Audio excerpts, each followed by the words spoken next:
നമസ്കാരം. ശബരിമല സ്വർണ്ണക്കൊള്ള കേസുമായി ബന്ധപ്പെട്ട് ഇന്ന് നിർണായകമായ സംഭവം PS പ്രശാന്തിനെ പ്രത്യേക അന്വേഷണ സംഘം കസ്റ്റഡിയിലെടുത്തിരിക്കുകയാണ്. പ്രശാന്തിനെ ക്രൈംബ്രാഞ്ച് ഓഫീസിലേക്ക് കൊണ്ടുപോയി ചോദ്യം ചെയ്യൽ മറ്റ് നടപടികളൊക്കെ പുരോഗമിക്കുകയാണ്. കരകുളത്തെ വീട്ടിൽ നിന്നായിരുന്നു അദ്ദേഹത്തെ കസ്റ്റഡിയിലെടുത്തത്. പ്രശാന്തിനെ കൊല്ലം വിജിലൻസ് കോടതിയിൽ ഹാജരാക്കിയേക്കും.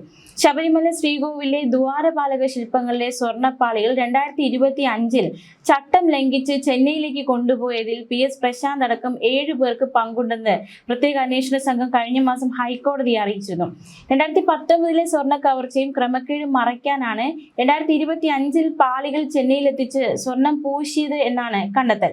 ദേവസ്വം ബോർഡ് അംഗമായിരുന്ന അജികുമാർ, സ്പോൺസർ ഉണ്ണികൃഷ്ണൻ പോറ്റി, തന്ത്രി കണ്ഠ രാജീവർ, ശബരിമല എക്സിക്യൂട്ടീവ് ഓഫീസറായിരുന്ന മുരാരി ബാബു, തിരുവാഭരണം കമ്മീഷണറായിരുന്ന രജിലാൽ, ചെന്നൈ സ്മാർട്ട് ക്രിയേഷൻസ് ഉടമ പങ്കജ് ഭണ്ഡാരി എന്നിവരാണ് കേസിൽ പങ്കുള്ള മറ്റ് ചിലർ. ബോർഡ് അംഗമായിരുന്ന സുന്ദരേശൻ, ബോർഡ് സെക്രട്ടറി ബിന്ദു, തന്ത്രി മഹേഷ് മോഹനർ, തിരുവാഭരണം commissioner Sunila, executive officer OG Biju, administrative officer Srinivas, assistant executive officer Hemanth, Karnataka ബെള്ളാരിയിലെ ജ്വല്ലറി ഉടമ ഗോവർദ്ധൻ, 2020 എക്സിക്യൂട്ടീവ് ഓഫീസറായിരുന്ന VS രാജേന്ദ്ര പ്രസാദ് എന്നിവരുടെ പങ്കും വിശദമായി അന്വേഷിക്കുകയാണ്. പ്രശാന്ത് അടക്കമുള്ളവരുടെ പങ്ക് സ്ഥാപിക്കുന്ന ശക്തമായ തെളിവുകൾ കണ്ടെത്തിയെന്നാണ് SIT കോടതിയിൽ സമർപ്പിച്ച റിപ്പോർട്ടിൽ വ്യക്തമാക്കിയിട്ടുള്ളത്. ക്രിമിനൽ ഗൂഢാലോചന, വിശ്വാസ വഞ്ചന, വ്യാജരേഖ ചമയ്ക്കൽ തുടങ്ങിയ കുറ്റങ്ങളാണ്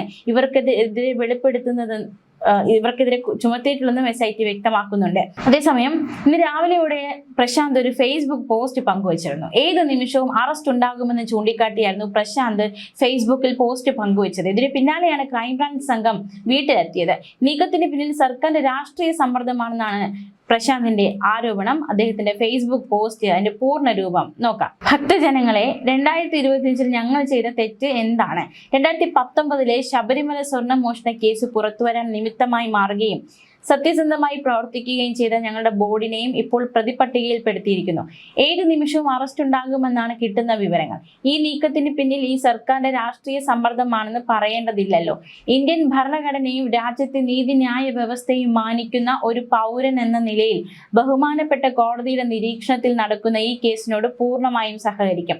എന്നാൽ ഇതിന് പിന്നിലെ രാഷ്ട്രീയ നീക്കങ്ങളെ തുറന്നു കാട്ടും. 2025 ദ്വാരപാലക ശില്പങ്ങൾ കൊണ്ടുപോയതിൽ ദേവസ്വത്തിന് എന്തെങ്കിലും നഷ്ടമോ കുറവോ നടപടിക്രമങ്ങളിൽ വീഴ്ചയോ ഉണ്ടായിട്ടില്ല. എന്നാൽ സ്പെഷ്യൽ കമ്മീഷണറെ അറിയിക്കാതെ കൊണ്ടുപോയത് 2019 ബോർഡിനെ രക്ഷിക്കാൻ വേണ്ടിയാണ് എന്ന വിചിത്രവാദമാണ് ഉന്നയിക്കുന്നത്.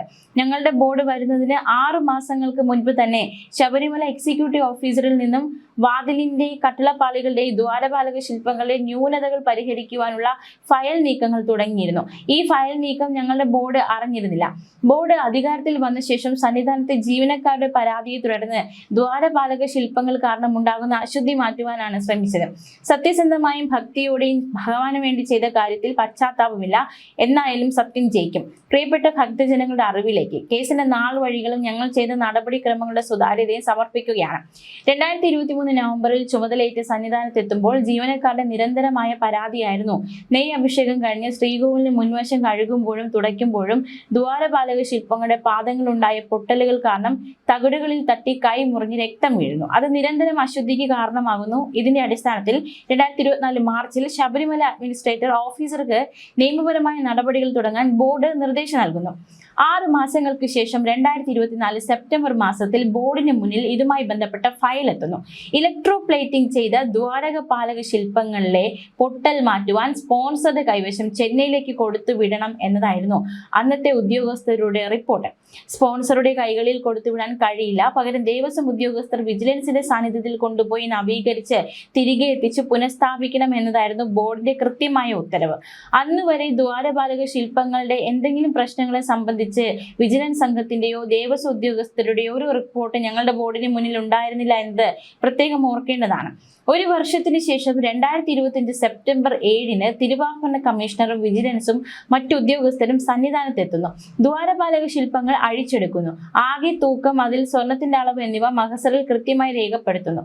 തുടക്കം മുതൽ വീഡിയോ ചിത്രീകരണം നടത്തുന്നു. 12ഓളം ഉദ്യോഗസ്ഥരുടെ നേതൃത്വത്തിൽ സുരക്ഷിത വാഹനത്തിൽ ചെന്നൈയിലേക്ക് കൊണ്ടുപോകുന്നു. ഉണ്ണികൃഷ്ണൻ പോറ്റിക്ക് ദർശിക്കുവാനോ സ്പർശിക്കുവാനോ അറിയിക്കുവാനോ ഒരു അവസരം പോലും ബോർഡ് കൊടുത്തിട്ടില്ല.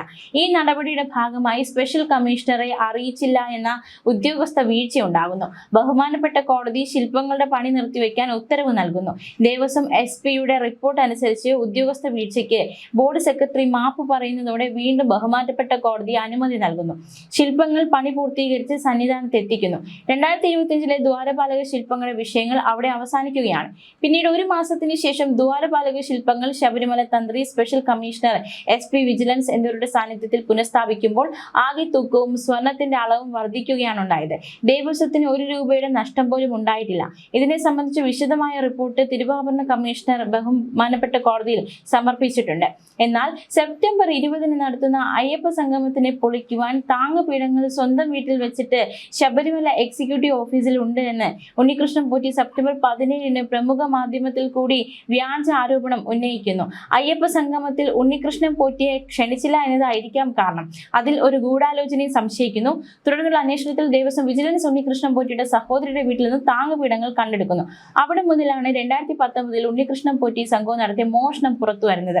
അയ്യപ്പ സംഗമത്തെ പൊളിക്കാൻ ഉണ്ണികൃഷ്ണൻ പോറ്റി കൊണ്ടുവന്ന വ്യാജ ആരോപണം ഒടുവിൽ പോറ്റിക്ക് തന്നെ വിനയായി മാറി. ഇതോടെ ബഹുമാനപ്പെട്ട കോടതി ഞങ്ങളുടെ 2019 ഫയലുകൾ ആവശ്യപ്പെടുന്നു. ഞങ്ങൾ കൊടുത്ത ഫയലിൽ നിന്നാണ് ബഹുമാനപ്പെട്ട കോടതി 2019 നടന്ന ഈ വിഷയങ്ങളെല്ലാം കണ്ടെത്തുന്നത്. അന്ന് വരെ ഇത്തരം വിഷയങ്ങൾ പൊതുസമൂഹത്തിലോ മാധ്യമങ്ങളോ ചർച്ചയോ വിവാദമോ ആയിരുന്നില്ല എന്നുള്ളത് പ്രത്യേകം ഓർക്കേണ്ടതാണ്. ബഹുമാനപ്പെട്ട കോടതിയുടെ കണ്ടെത്തലിന് ശേഷം സർക്കാരും ഞങ്ങളുടെ ബോർഡും കോടതിയോട് ആവശ്യപ്പെട്ടതിന്റെ കൂടി അടിസ്ഥാനത്തിലാണ് SIT അന്വേഷണം പ്രഖ്യാപിക്കുന്നത്.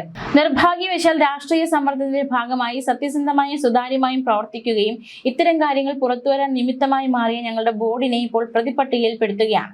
സ്പെഷ്യൽ കമ്മീഷണറെ അറിയിക്കാതെ കൊണ്ടുപോയത് മുൻ ബോർഡുകളുടെ ചെയ്തികളെ മറയ്ക്കാനാണ് എന്നാണ് വ്യാഖ്യാനം. സ്പെഷ്യൽ കമ്മീഷണറെ അറിയിക്കേണ്ടത് ബോർഡ് പ്രസിഡന്റോ മെമ്പർമാരോ ആണോ? അത് ഉദ്യോഗസ്ഥർ ചെയ്യേണ്ടതല്ലേ? അതൊരു ഉദ്യോഗസ്ഥ വീഴ്ചയല്ലേ? കേവലം 2 വർഷത്തെ കാലാവധിയിൽ വരുന്ന ബോർഡിന്റെ വർഷാവർഷം ഇറങ്ങുന്ന നിരവധി കോടതി വിധികളെ കുറിച്ച് എങ്ങനെ അറിയാനാണ്? ഡിപ്പാർട്ട്മെന്റ് നടപടിക്രമങ്ങളും ചട്ടങ്ങളും ആചാരങ്ങളും പാലിച്ച് കാര്യങ്ങൾ നിർവഹിക്കണം എന്ന ഉത്തരവ് നൽകാനേ ബോർഡിന് കഴിയും. അത് കൃത്യമായി ചെയ്തിട്ടുണ്ട്. ഈ നടപടിക്രമങ്ങൾക്ക് നേതൃത്വം നൽകിയ തിരുവാഭരണ കമ്മീഷണർ റെജിലാൽ ഉൾപ്പെടെയുള്ള ഉദ്യോഗസ്ഥർ സ്പെഷ്യൽ കമ്മീഷണറെ അറിയിച്ചില്ല എന്നതൊഴിച്ച് മറ്റൊരു തെറ്റും മനഃപൂർവ്വം ചെയ്തിട്ടില്ല എന്നാണ് ബോർഡ് വിശ്വസിക്കുന്നത്. കേവലം 2 വർഷത്തെ കാലാവധിയിൽ വരുന്ന ബോർഡിന് ദേവസ്വം ഉദ്യോഗസ്ഥർ വിജിലൻസ് തരുന്ന റിപ്പോർട്ടുകൾ അനുസരിച്ച് തീരുമാനമെടുക്കാൻ കഴിയും. 2024 ബോർഡ് ദ്വാരപാലക ശില്പങ്ങൾ ചെന്നൈയിലേക്ക് കൊടുത്തുവിടാൻ തീരുമാനിക്കുമ്പോൾ ഇത്തരം വിഷയങ്ങളെ സംബന്ധിച്ച ഒരു മുന്നറിവും ഉണ്ടായിരുന്നില്ല. ഉണ്ണികൃഷ്ണൻ പോറ്റിയുമായിട്ടല്ല മറ്റൊരാളുമായി നേരിട്ടോ അല്ലാതെയോ ഒരു ഗൂഢാലോചനയും നടത്തിയിട്ടില്ലെന്ന് ആത്മവിശ്വാസമുണ്ട്. ആരെങ്കിലും സഹായിക്കാനാണെങ്കിൽ ഇത്രയും ഉദ്യോഗസ്ഥന്മാരുടെ സാന്നിധ്യത്തിൽ രേഖാമൂലം സുതാര്യമായി കാര്യങ്ങൾ ചെയ്യേണ്ടതുണ്ടോ?